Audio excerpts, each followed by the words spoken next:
Once, in a quiet village nestled between rolling hills and a dense forest, there lived an old man named Elias. He was a figure of great respect, known far and wide for his wisdom and gentle nature. People from neighboring towns would travel for days just to seek his counsel. Elias had a way of seeing into the hearts of those who came to him, offering guidance that often led them to profound realizations. One day, a young boy named Leo arrived at Elias's doorstep.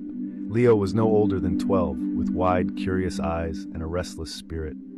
He had been troubled for weeks by a recurring dream that left him feeling uneasy and confused. In the dream, he saw a magnificent golden bird, its feathers shimmering like sunlight, trapped in a small, rusty cage. The bird sang a hauntingly beautiful song, but its melody was filled with sorrow. Each night, Leo would wake up with a heavy heart, unable to understand the meaning of the dream. When Leo explained his dream to Elias, the old man listened intently, his eyes softening with understanding. After a long silence, Elias spoke. "The golden bird is your heart, Leo, and the cage is your fear. The song it sings is the cry of your spirit, longing to be free.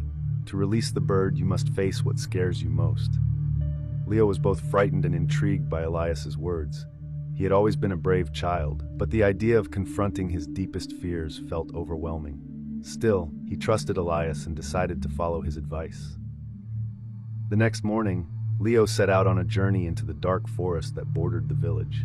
It was a place few dared to enter, for it was said to be filled with shadows and whispers that could unnerve even the bravest souls. As Leo ventured deeper into the forest, the trees grew taller and the light grew dimmer. The air was thick with silence, broken only by the occasional rustle of leaves or the distant call of an unseen creature. Leo's heart pounded in his chest, but he pressed on, determined to find the source of his fear. After hours of walking, Leo came upon a clearing. In the center stood a figure cloaked in shadows, its form shifting and indistinct.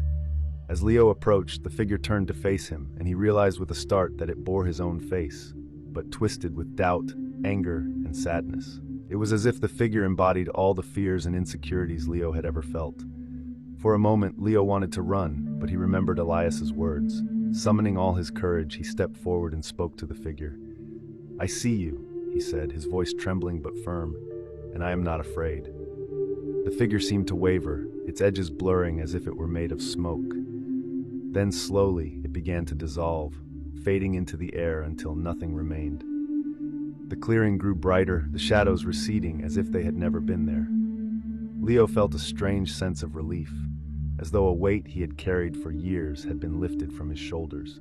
When Leo returned to the village, he went straight to Elias's home. The old man greeted him with a knowing smile. "You have faced your fear," Elias said, "and in doing so, you have freed your heart."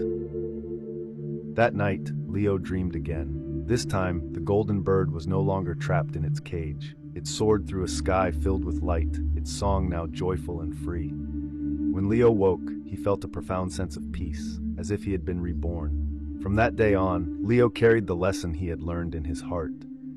He shared his story with others in the village, inspiring them to confront their own fears. Over time, the village grew stronger and kinder, its people united by the courage to face their shadows and the wisdom to free their hearts. And so, the tale of Leo and the golden bird became a legend, passed down through generations, as a reminder that the key to freedom lies not in avoiding our fears, but in facing them with courage and an open heart.